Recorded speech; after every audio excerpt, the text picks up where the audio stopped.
Another week brings more scheduling changes in the NCHC, and we'll talk about them and more on this week's edition of North Dakota Hockey Central. I'm Alex Heinert. It is great to have you with us for the latest look inside UND hockey. Before we talk with Brad Berry on the details of who and when North Dakota will play next, let's catch up with the number 3 team in the country on the latest installment of the award-winning web series, Through These Doors. Enjoy. Through These Doors is presented by Gate City Bank. Near side, Sanderson looking for a tip. Ellison bouncing, deflected, they score! Trevor Zegras was talking before the game. He's bringing that same energy, digs it on the side of the net, Zegras scores! Levi didn't know where it was, and it's 2-0 Team USA. Taken by the US, they clear the zone. Thrown down, wide, but it doesn't matter. Once again, USA Hockey wins the World Junior Championship.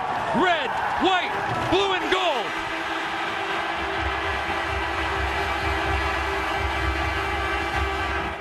Number 7, le numéro 7, Tyler Clevin.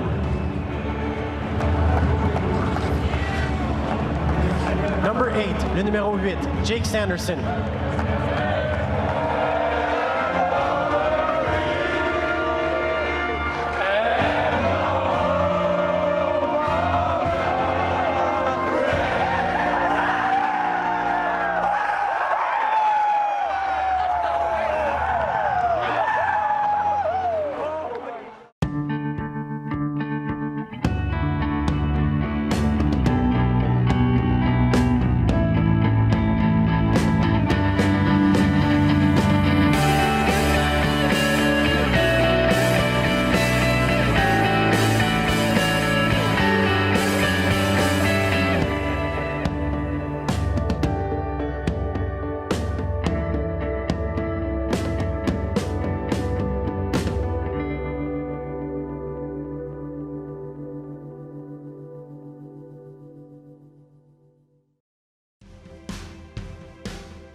Heading into the second half of the season, hockey isn't the only thing on the players' minds.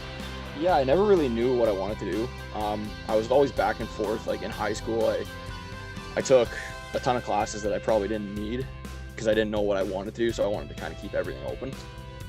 Like I was thinking engineering, I was thinking possibly law, I was thinking business, like I had no idea. And then it kind of really came to me in juniors, kind of that 3 years off after high school. I think I've always been good with numbers. I like the idea of always being able to help people kind of do something that maybe that they can't do, and kind of just seeing the life that my dad lives, and you know, the life that he set forward for me and my sister and my family. Like it just kind of seemed like something that is what I wanted. So the guys experienced moments of realization during their junior high and high school years regarding areas of study that suited their skills. In high school, probably just like the English and the other like reading or writing classes, I just didn't really do as well in and didn't really like that much. And then like math and science kind of were just better and easier for me. I don't know, that's just kind of how my brain works, I guess. But yeah, so I kind of always knew that, and I knew that I would probably join the business school when I got here. I just didn't know exactly what I'd kind of like lean towards, and right now I'm leaning towards the financial side of things. back when I was 8 years old, I ended up in the hospital with a blood infection, and I was in there for about a week, so I was missing school. And one of my grade teachers sent up a bunch of homework with my sister, and she would just drop it off. And I didn't really bother doing anything except for the math worksheets, because everything else I don't know, I was 8 years old. I probably just didn't want to do it. So I just kind of did the math when my parents were there, because they kind of made me. Of course, some professors emerge as favorites among the group. I guess my favorite teacher would definitely be Professor Munsky. It's not a communications class, but I think most of the guys take some class with him, and he's always very helpful, and you just enjoy going to his class. There's some times where, you know, you're waking up early and you don't want to go to class or whatever it may be, but you know, he's somebody that I've always enjoyed going to his classes. He's always very personable and you know, likes to talk and joke around and makes things fun too. All of our freshmen, even some transfer students, when they come in, sometimes they still don't know at that point, but that's where, again, I can come into play and maybe help them find those careers that they might not even know about, that we even have, or that they didn't know that they could get from a certain major, you know, that they could go down that route. So that is the fun part. For me, it's just going anywhere within the sports med field. I think I'm super interested in training, and so I think being a strength and conditioning coach for a college team or at any level really would be really cool. And I've always found it kind of fun to make up exercises and kind of see how they help you progress. And so I think anything in the athletic field and just trying to help athletes get better kind of thing. In the long run, I think probably end up back in Canada next year, take that final year of school, try and get my CPA, and then I don't know where I'm going to end up. I always thought I'd move back home. I'm really close to my family, so being close to them would be nice, but you never know where the opportunity is going to come, so kind of staying open to anything right now.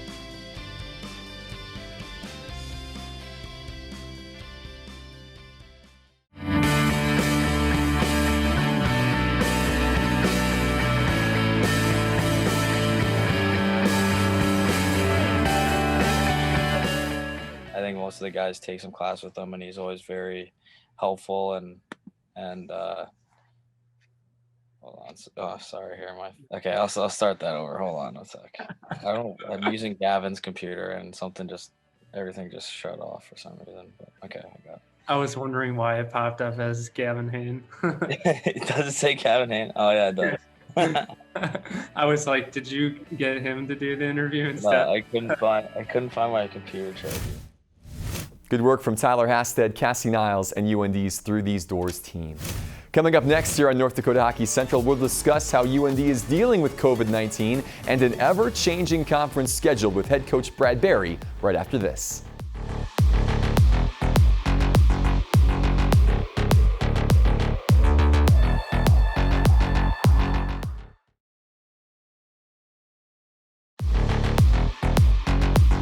Welcome back to North Dakota Hockey Central. Time now for our weekly conversation with UND head coach Brad Berry, who joins us from inside Ralph Engelstad Arena.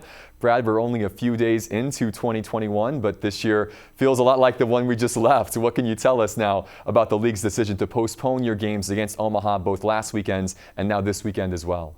Yeah, well, just hearing it, we're obviously very disappointed. It's another weekend here where we don't get to play any competition within the NCHC after playing 10 games in 19 days in Omaha in the pod. So we have to deal with it as a team. We have to make sure that we're positive and, again, control what we can control on a daily basis of being ready when that next opportunity is. And hopefully it is sooner than later. And I know where our guys going in, they know the situation with this year being obscure with the virus and everything, that they got to be flexible and they got to be understanding, and I know they are. Brad, I got to ask, how were you and the team doing after seeing your first two series of the second half get moved to later in the year? Well, it's frustrating in the fact that we were playing pretty good hockey up until the break, and we needed those 5-6 days off at Christmas to reset and regroup and make a push in the second half. And I think the frustrating part is watching TV and seeing the other NCHC teams play, and we're not. And that's the frustrating part. And again, it's controlling what you can control. I know there's been some unfortunate incidents in Omaha that create that situation where they're not able to play. But hopefully we can find a resolution within the NCHC to try to get us up and going here shortly. You mentioned it, staying positive. That goes a long way in these situations. You don't have to look too far for silver linings, as the extra time off came at a good time for some of the guys on your team, like Harrison Blaisdell and Shane Pinto, who were banged up during their time in the NCHC pod. Yeah, timing was right. Coming out of the pod there, we were undermanned there for a few games, and our guys dug in and got the job done and won some games down the stretch in the pod. So it was a good opportunity for guys to obviously get their injuries resolved, and then get a little bit of rest on guys that played a lot of minutes here. So now we just need the rest of the things to fall into place, meaning that have an opponent that's healthy to play, and hopefully that'll be soon. Even though these postponements have stemmed from an issue with the Mavericks and not your team, this has to serve as a reminder to your group to stay vigilant with COVID protocols as the season is still very much in the balance. Yeah, the words staying vigilant, that's a phrase that absolutely we'll have to do. And we got decimated early in August and September, with some of our staff and players getting the virus, and we got to keep remembering that to do the right things with social distancing, wearing your mask, not going into overpopulated situations, to preserve our season going forward here. And when you really look at it, Alex, we're only 3 months, 90-some days away from the Frozen Four. So that's not too much to ask for our players to do the right things on a daily basis. Yeah, incredible. In non-COVID related news, Jordan Kawaguchi keeps winning things. Your captain picked up a pair of honors this past week when he was named NCHC Player of the Month for December and was voted the Grand Forks Herald Sports Person of the Year.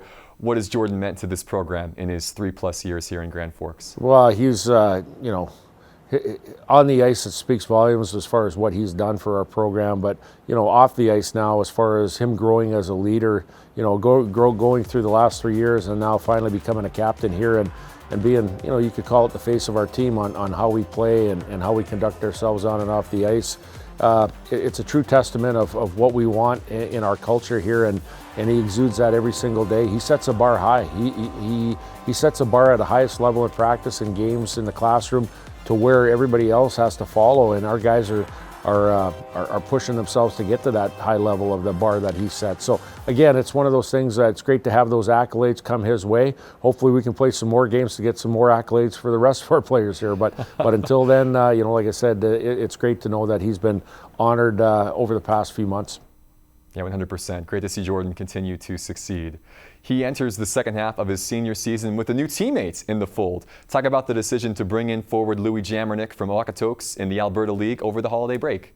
Well, it's a situation where we were in the bubble or the pod, and we have a group of about 26 players, and that's probably the minimum you want going into a season. But what we found was we had a couple of players, Jake Sanderson, Tyler Clevin, go to the national development or go to the World Juniors up in Edmonton, Alberta for a 3-week period of time. Then we got decimated with some injuries in the pod, and it didn't take long before you knew that, hey, we probably needed to reinforce our group here to make a stretch run just in case, COVID hits, injuries hit, something happens to our group where we go down some numbers. And, Louis Jamernik has played, this was his 4th year of juniors up in the Alberta Junior League. So, he's a 20-year-old player. He's an older, experienced player. He did a lot of really good things in his body of work in junior hockey, and we found that he was ready to come into our group and hopefully make an impact here. And you're seeing that around the nation with a lot of different other programs bringing in players halfway through the year, just like we are here, and he's going to give us a boost. Jamernik was a captain for the Oilers and put up nearly a point per game last season in the AJHL. How would you describe his game, Brad? I would say it's a two-way game. He's a big body right shot forward. He plays center. He can win draws. He plays with a lot of intensity and energy. Just watching practice here, him moving in practice, he's making plays, and he's a smart player, and he's very competitive and intense. So, he checks just about every box of what we want for players coming here to North Dakota, and now it just has to translate in the game when he gets his opportunity. Well, it's been over 10 months since your last game inside the Ralph. Well, what's another week or two at this point? Brad, thanks as always, and best of luck continuing to guide this program through these unprecedented times. Yeah, thanks, Alex. Really appreciate it. And again, we will play at some point, and when we do, we're sure looking forward to you and Midco getting back into the Ralph here and getting on with a special season here. Yeah, we're excited to do so. It will certainly be worth the wait. Postponements have been the only thing that have slowed down Riese Gaber this season. We'll hear from UND's free-scoring freshman forward when North Dakota Hockey Central returns.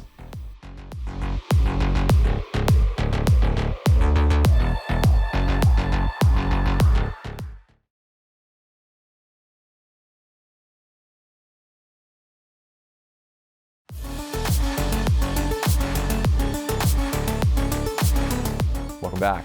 Like every season, this year's North Dakota team has a handful of talented newcomers who we'll introduce you to over the next several weeks, beginning today with the reigning USHL Player of the Year, Riese Gaber.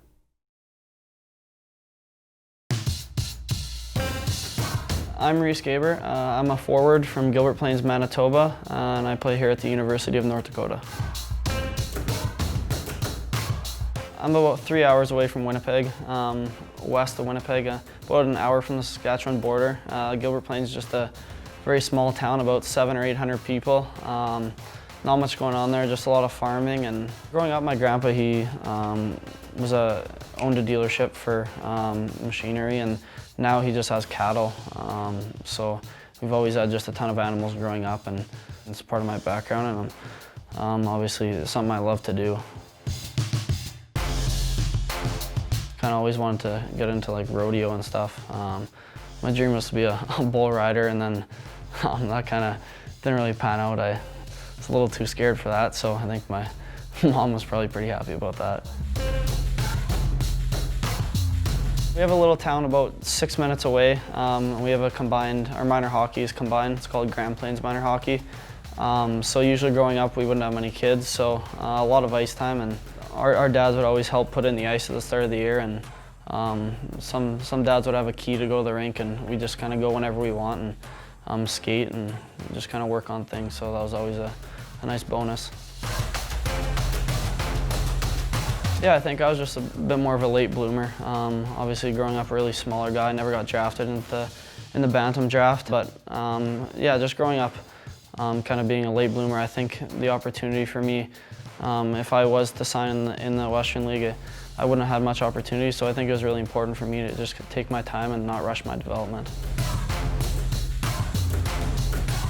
Yeah, it was really awesome. Obviously, having the year I did my first year was a good stepping stone for me, and I knew coming back to Dubuque that I'd be a guy that was relied on, so I had a lot of confidence going in, and I probably credit a lot of my success to just kind of the work I put in. I worked a ton to improve my shooting and my scoring touch, just to kind of be able to capitalize on opportunities when I did have them, and I think that was the biggest thing for me. Confidence with my shot and scoring ability grew tremendously, and I think it paid off. Growing up, my dad played professionally, and I think just growing up with him, that was kind of my main idea, I guess, to kind of play professionally, and hopefully I can do that in the future. And I guess the college level, growing up in Manitoba, UND is kind of the only school you know about, and obviously if I ever got to choose a school, I'd choose UND every time, and early on for me that wasn't really an option, and then when it did become an option, I really didn't have to think twice about my decision. I think my goal is to be a phys ed teacher, kind of like the life that they live. Having the summers off, I'm a big golfer, so I think that's super important. I can just golf all summer, and obviously I think being a phys ed teacher, I get to stay active and just kind of do sports all day, so I don't think you can really complain. I have a few nicknames. Guys just obviously call me Gabes, or I get called Beetle. So yeah, I have a few nicknames. Big Beetlejuice fan.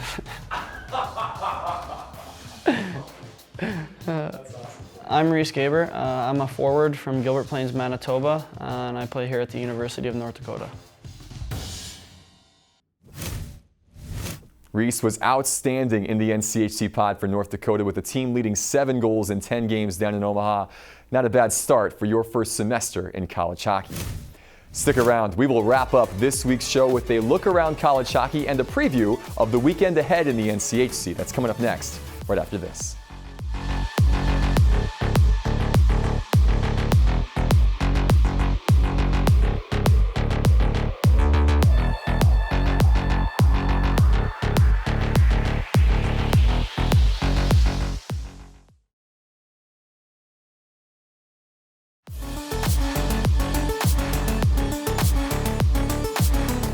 Let's take a look around the college hockey landscape, beginning with this week's USCHO.com poll. Once again, 5 NCHC teams are ranked inside the top 20, but other than Minnesota Duluth and Denver sliding down 1 spot each, there's not much significant movement to note. There are, however, a few changes in the NCHC standings. With North Dakota and Omaha idle this past week, St. Cloud State used a 4-point weekend against UMD to move past both into sole possession of first place. The other big mover was Miami, who pulled off a road sweep of Western Michigan and are now level with CC in 6th. This weekend in the NCHC will feature a pair of rematches from last week, with UMD and Miami hosting St. Cloud and Western respectively. The Gold Pan was scheduled to resume this weekend as well, but that changed midweek when North Dakota, who would have been sidelined for a second straight week, was rerouted to Colorado Springs to play the Tigers. It is a quick turnaround, of course, but it's a change the Fighting Hawks are excited about.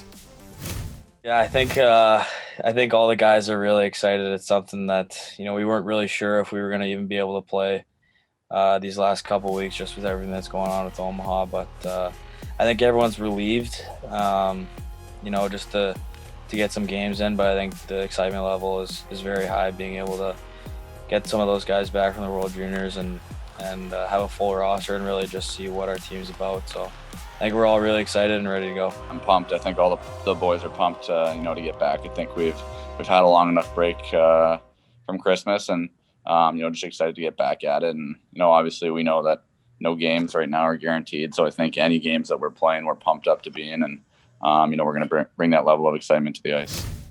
We will recap UND's first of 2 back-to-back series in the Rockies on next week's North Dakota Hockey Central. Until then, on behalf of our MidcoSN crew, I'm Alex Heinert. Thanks for watching. Enjoy the games this weekend.